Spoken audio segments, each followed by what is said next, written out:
Hello बच्चों, let's see the question.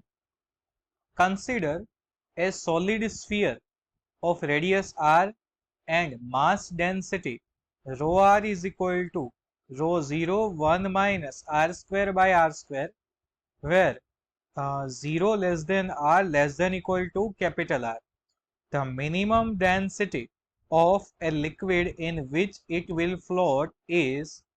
तो बच्चों क्वेश्चन में क्या बताया गया है हमें कि एक सॉलिड स्फीयर है जिसकी रेडियस आर है और डेंसिटी हमें दी गई है। तो हमें क्या करना है बच्चों, minimum density of liquid find करनी है कि जिसकी वजह से वो फ्लोट करेगा। क्लियर बच्चों? तो सबसे पहली चीज कि इसमें कौन सा की कंसेप्ट हम यूज करेंगे। तो बच्चों मैं यहाँ पर आपको की कंसेप्ट लिख देता हूँ। की कंसेप्ट क्या है बच्चों, आपको पता है इस क्वेश्चन में कि की कंसेप्ट आने वाला है आर्किमिडीज। क्या आएगा बच्चों? Archimedes principal. Clear? Archimedes principal क्या है? आर्किमिडीज प्रिंसिपल बच्चों, तो आर्किमिडीज प्रिंसिपल ये डिनोट करता है कि weight of body is equal to weight of displaced fluid. Clear बच्चों? आपको पता है ये आर्किमिडीज प्रिंसिपल है बच्चों। इसे हम नाम दे देते हैं रिजल्ट 1। अब क्या करना है बच्चों, आपको अपने कुछ और कंसेप्ट भी क्लियर करने हैं कि density of any point in inside a sphere is same. Clear? मैं यहां पर लिख देता हूं बच्चों, density of any point inside the sphere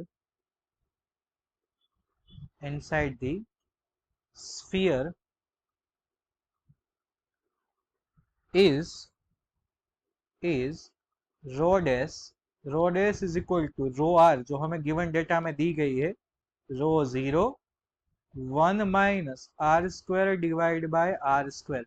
density किसी भी पॉइंट पर सेम ही होने वाली है, सो इक्वी डिस्टेंट पर डेंसिटी सेम होगी बच्चों। अब हम क्या करेंगे बच्चों, मास ऑफ एलिमेंटल शेल। हम इसमें एक छोटा सा सेल कंसेप्ट, सॉरी, हम छोटा सा एक सेल जो है कंसीडर करते हैं बच्चों। तो अब क्या होगा बच्चों, of mass of such an elemental shell of thickness, हम इसकी थिकनेस भी कंसीडर करेंगे dr। थिकनेस dr इज, चलो, is dm is equal to rho dash into dv into g. हमें पता है रो वी जी लिखते हैं हम, लेकिन स्मॉल एलिमेंट है ना, इसलिए हमने dv कंसीडर किया है बच्चों। तो क्या हो जाएगा, rho dash is equal to क्या होगा, sorry, rho dash as it is, और dv की जगह हम लिखेंगे area 4πr² into thickness dr और g। क्लियर बच्चों? अब रो डेस की वैल्यू है हमारे पास, आप देख सकते हो हमारे पास जो ये फॉर्मूला है इक्वेशन नंबर 2, इसका हम यूज करेंगे।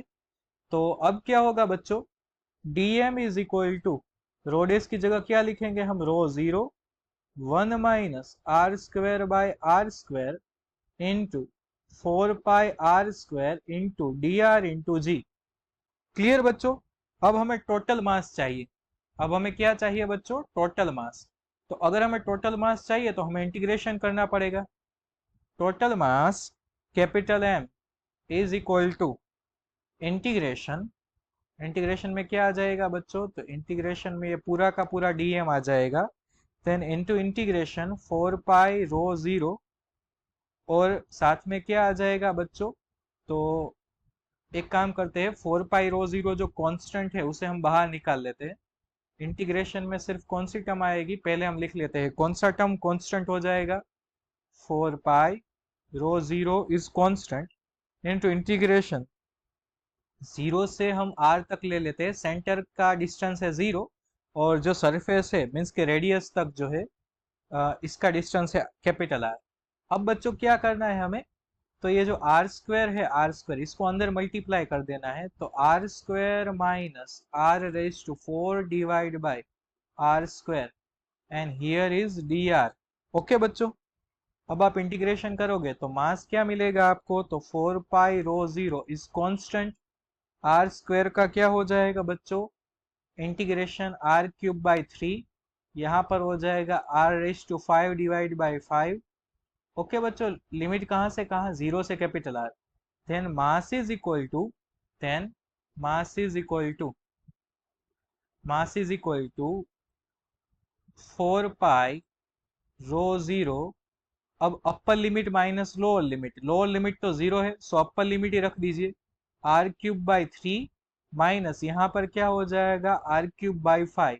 तो बच्चों हमारे पास रिजल्ट नंबर 3 भी आ गया, जिसमें हमारे पास मास है बच्चों। अब इसका एक काम करते हैं, अभी इसका भी हम एक शॉर्टकट बना लेते हैं, इसका भी हम शॉर्टकट बना लेते हैं, बाद में इसको हम रिजल्ट नाम दे देंगे बच्चों। तो फाइनली मास कितना मिलेगा हमें मास, तो वो हो जाएगा 8 pi rho, 8 pi rho R cube by 15, R cube divide by 15, rho 0 आएगा, और ये आ जाएगा रिजल्ट नंबर 3। ओके बच्चों, अब हमारे पास मास आ गया है। अब हम क्या करेंगे बच्चों, तो हम आर्किमिडीज प्रिंसिपल का यूज करेंगे।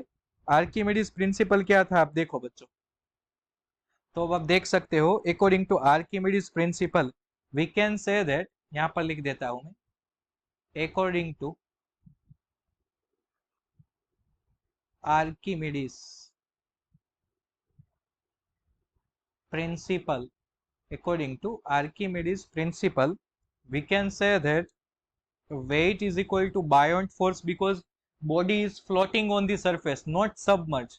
So it means mg is equal to sigma vg. Here sigma vg is a buoyant force. Okay बच्चों, अब आप वैल्यू सब्स्टिट्यूट करो, मास की वैल्यू है आपके पास 8 pi rho 0 R cube divide by 15 into g, और यहाँ पर क्या हो जाएगा सिग्मा, और वॉल्यूम क्या होगा 4/3 pi R cube into g, then g g cancel, R cube cancel, pi pi cancel. Okay बच्चों, और फाइनली आंसर आपको क्या मिलने वाला है, तो यहाँ पर 8 रो 0 डिवाइड बाई 15, और राइट साइड पर आ जाएगा 4 sigma by 3। Then finally sigma हमें फाइंड करना है बच्चों, तो सिग्मा का आंसर क्या मिलने वाला है, 2 रो 0 डिवाइड बाई 5। तो बच्चों यहाँ पर आंसर कंप्लीट होता है। तो बहुत सारी चीजें इसमें आपको सीखने को मिली है, देखते हैं कि इसमें कौन सा आंसर है। तो आंसर है बच्चों 2 रो 0 divide by 5। Clear, option B. So our key concept will lead us to the our correct answer, and correct answer is option B, 2 row 0 divided by 5. So I hope बच्चों you all understood it well. Best of luck.